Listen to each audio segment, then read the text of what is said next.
মা পালাও, ওরা মারতে আসছে, লুকাও। ভয়ে আতঙ্কে মায়ের উদ্দেশ্যে এমনটাই বলেছেন ৫ বছরের শিশু সামাইনা তাসমিন। নিজের খাটের পাশে এক কোণে লুকিয়ে থাকছেন সারাদিন।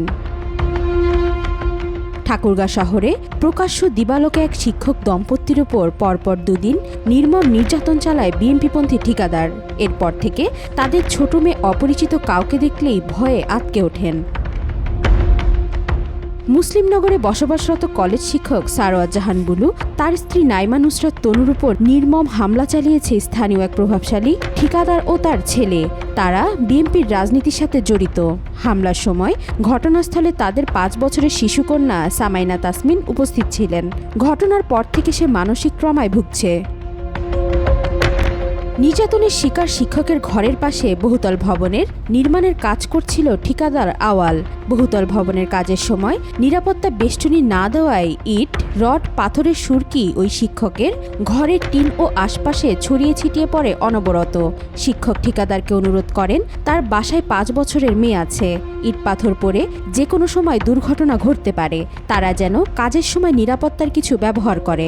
আর এতেই ক্ষিপ্ত হয়ে ৪ জুলাই বিকেলে শিক্ষক সারোয়ারকে নির্মাণ কাজে ব্যবহৃত কাঠ দিয়ে বেধড়ক পেটায় ঠিকাদার আওয়াল, তার ছেলে প্রিন্স ও তাদের লোকজন।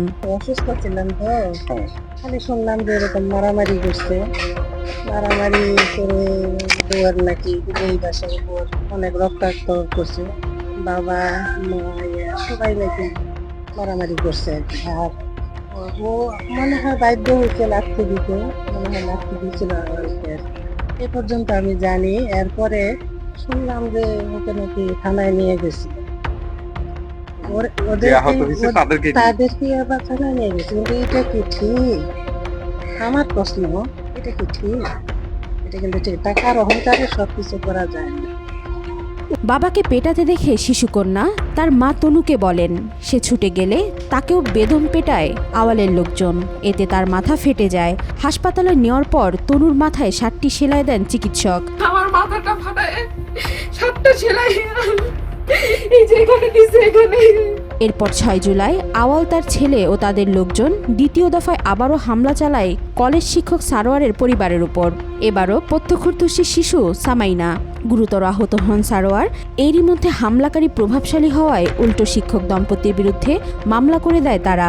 শিক্ষক সারোয়ারকে 96 ঘন্টা হাজতে থাকতে হয়। আমি মির্জা গোলাম হাফিজ ডিগ্রি কলেজ আটোয়ারি পঞ্চগড় এর একজন ইংরেজি প্রভাষক। আমার বাড়ির পাশে কনস্ট্রাকশনের কাজ হচ্ছে, একটা বাড়ি উঠতেছে একজন কন্ট্রাক্টরের।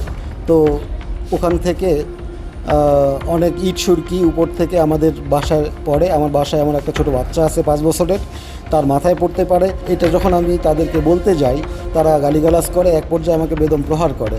প্রহার করার সময় আমার ওয়াইফ আমাকে সেভ করতে আসে। তখন আমার ওয়াইফের মাথার পিছনে তারা বাড়ি মারে। আমার এই সংক্রান্ত এই ঘটনাগুলো আমার ছোট্ট বাচ্চা সামাইলা 5 বছরের, সে তার চোখের সামনে এই ঘটনা ঘটেছে।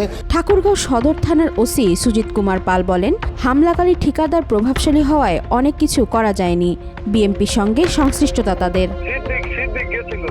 জি, তো বললো যে ওরা বলে এটা বসার করতে, এবং আমার এটাই গেল যে তার ওই এরা বলে দলীয় ভাবে না, যারা ভিক্টিমাইজ হয়েছে তারা কিন্তু আসলে কোনো তো মানে সবই জানেন বিষয়টা। জি জানি ভাইয়া।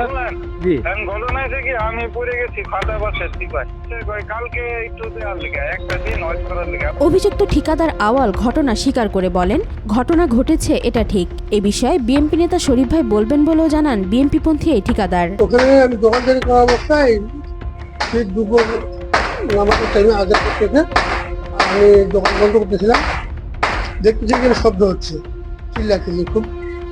আর কাকে কে মারতেছে ওটা ওখানে কি বোঝা যাচ্ছে না আর কি। তখন দৌড় দিয়ে আসি, দেখলাম এখানে আর এখানকার মহিলা ভাই 3জনকে দেখলাম আপনি মারামারি। আসে আমি পৌঁছেছি এখানে, যখন আসে দাঁড়ালে ব্যাটে নিলাম, তখন ওনাকে ভিতরে নিয়ে চলে গেল।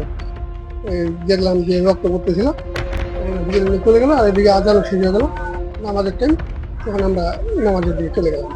এটা এরা কেমন করে কী করলো, এটা নিজেদের বিবেকের দরকার ছিল।